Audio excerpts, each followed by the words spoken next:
I'm Ade Sellars, sometimes known as the Good Life Gardener, and I'm a garden designer, garden writer, filmmaker, and of course, a kitchen gardener.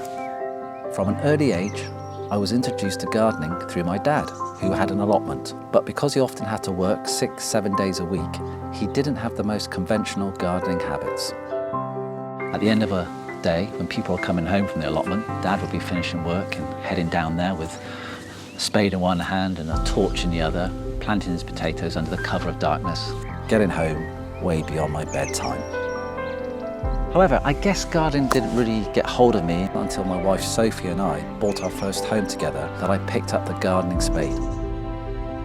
Both our new house and its north-facing garden hadn't been touched in decades, so it was a total mess. And at the time, it was Soph who was the gardener.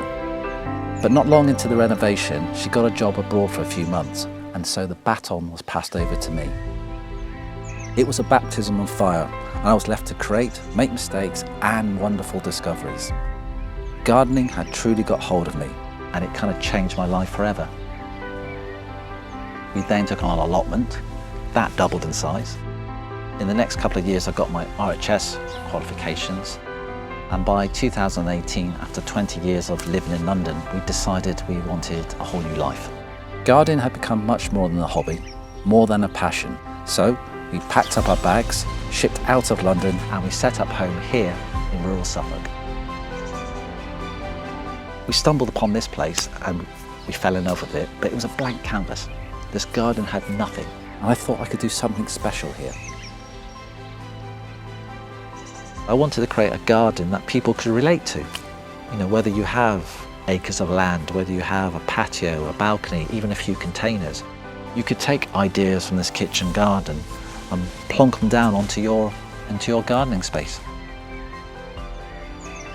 So the kitchen garden measures roughly 22 by 17 metres, and I kind of regard it as a place where old meets new.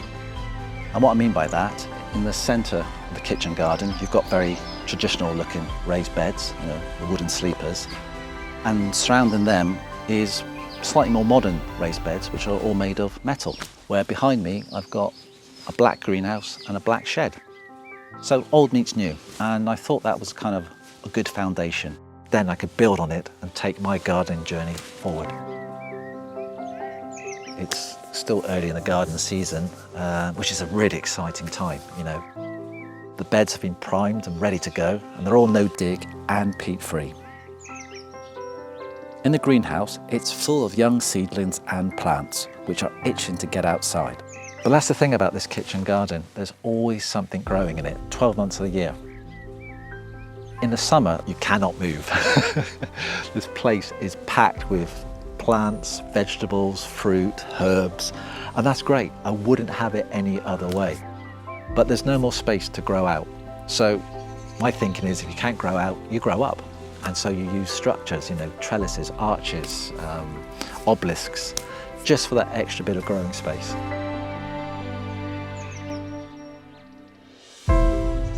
So what advice would I give to someone who's hoping to start a kitchen garden?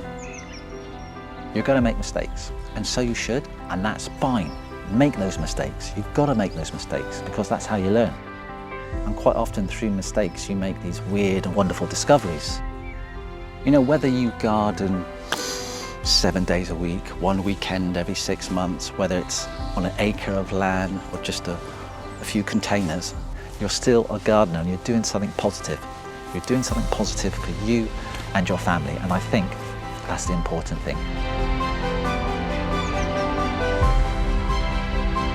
So, if you're going to make for the good life, go with it with an open heart and an open mind, and I promise you, you will not be disappointed.